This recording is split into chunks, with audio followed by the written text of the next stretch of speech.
चलिए इस वीडियो में हम लोग देखते हैं फेज इन लाइफ साइकिल। मतलब किसी ऑर्गेनिज्म के लाइफ में कितने फेज आते हैं। एक्चुअली इसको हम पहले भी पढ़ चुके हैं, एक बार और नाम सब देख लेते हैं। सबसे फर्स्ट फेज जो होता है उसे बोलते हैं जुवेलिन फेज।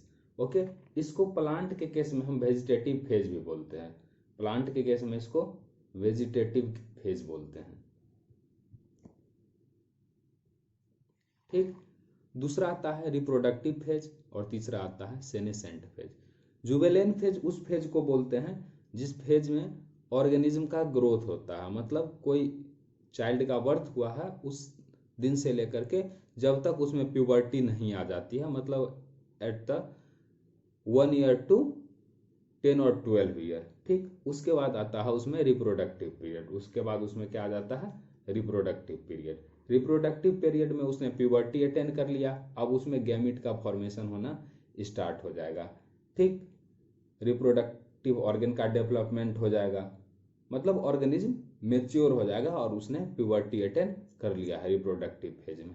ठीक, अब रिप्रोडक्टिव फेज के बाद आता है सेनेसेंस। सेनेसेंस में क्या होता है, उसका एज बढ़ने लगा, उसके बॉडी का मेटाबॉलिक एक्टिविटी स्लो होने लगा, उसमें अब गैमेट फॉर्मेशन का प्रोसेस स्लो डाउन हो जाएगा, रुक जाएगा।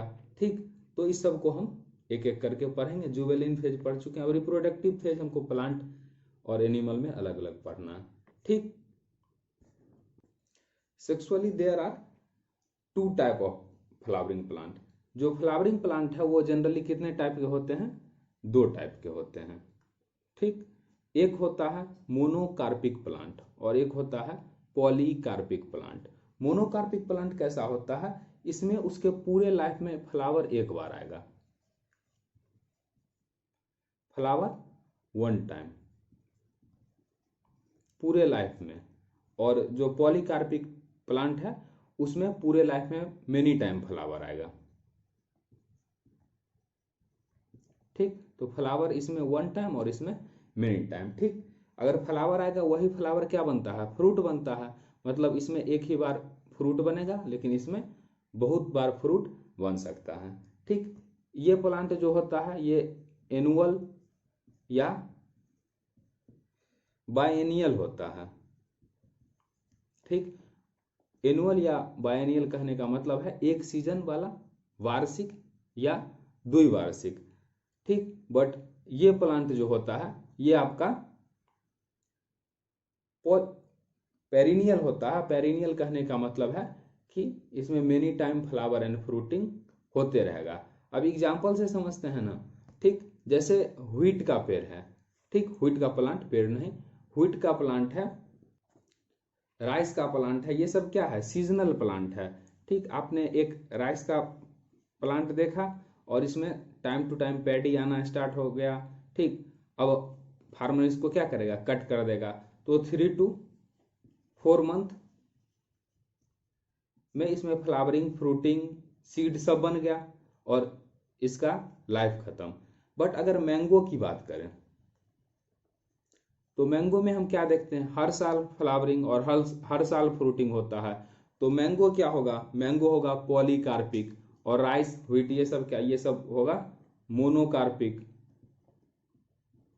और मैंगो होगा पॉलीकार्पिक। ठीक, तो आपको एग्जाम्पल ध्यान रखना है, इसमें हो जाएगा राइस, व्हीट, कैरोट।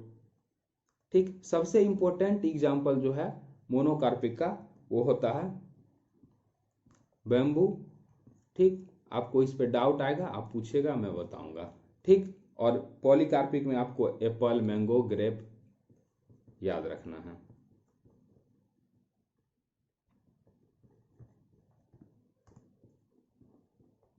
ठीक है स्टूडेंट, ये 3 एग्जाम्पल इसके और इसके भी कुछ एग्जाम्पल आपको ध्यान रखने हैं। अब हम लोग देखेंगे एनिमल ब्रीडिंग। एनिमल ब्रीडिंग में दो टाइप के ब्रीडर होते हैं, एक होते हैं सीजनल ब्रीडर और एक होते हैं कंटिन्यूअस ब्रीडर। सीजनल ब्रीडर उनको बोला जाता है जिनमें एक पार्टिकुलर सीजन में, एक पार्टिकुलर पीरियड में ही ब्रीडिंग होता है। ठीक, उसको बोला जाता है सीजनल ब्रीडर। जैसे कि लिजार्ड, फ्रॉग, बर्ड, इस सब में क्या आप देखेंगे कि एक सीजन में ही, जैसे फ्रॉग में केवल रेनी सीजन में ही ब्रीडिंग होता है। ठीक, तो ये सब कहलाएंगे सीजनल ब्रीडर। लेकिन कुछ ऐसे एनिमल हैं जिनमें हर सीजन में ब्रीडिंग चलते रहता है, कोई भी सीजन हो, उनको बोलते हैं कंटिन्यूअस ब्रीडर, जैसे हनी बी। ठीक, उसके बाद रैबिट, माउस, ह्यूमन। ठीक, इस सब में हर सीजन ब्रीडिंग होते रहता है और इसलिए इसको कंटिन्यूअस ब्रीडर कहा जाता है। ठीक, स्टूडेंट, रिप्रोडक्टिव फेज के बाद हम लोग देखते हैं सेनेसेंट फेज। सेनेसेंट फेज में सेनेसेंस और एजिंग। ठीक, सेनेसेंट फेज तब आता है जब ऑर्गेनिज्म का एज बहुत ज़्यादा हो जाता है। ठीक, मतलब last phase of life cycle या लाइफ स्पान का जो फेज होता है उसको हम बोलते हैं सेनेसेंट फेज। ठीक, और सेनेसेंट फेज के बाद क्या होता है, ऑर्गेनिज्म का डेथ हो जाता है। ठीक, तो सेनेसेंट फेज हम देख लिए और जुवेनाइल फेज और रिप्रोडक्टिव फेज के बारे में पढ़ लिए। सेनेसेंट फेज लास्ट फेज है। ठीक, किसी भी ऑर्गेनिज्म का एक फेज से दूसरे फेज की तरफ जाना किसके कारण संभव होता है? एक फेज से दूसरे फेज में कोई भी ऑर्गेनिज्म जो जाता है, इसके लिए रिस्पॉन्सिबल होता है हार्मोन। इसके लिए क्या रिस्पॉन्सिबल होता है? हार्मोन। ठीक, चाहे वो प्लांट हो या एनिमल हो, एक फेज से दूसरे फेज में चेंज होने के लिए रिस्पॉन्सिबल है हार्मोन। तो आप इसको ध्यान रखेंगे, हार्मोन के कारण एक फेज से दूसरा फेज चेंज होता है। ठीक,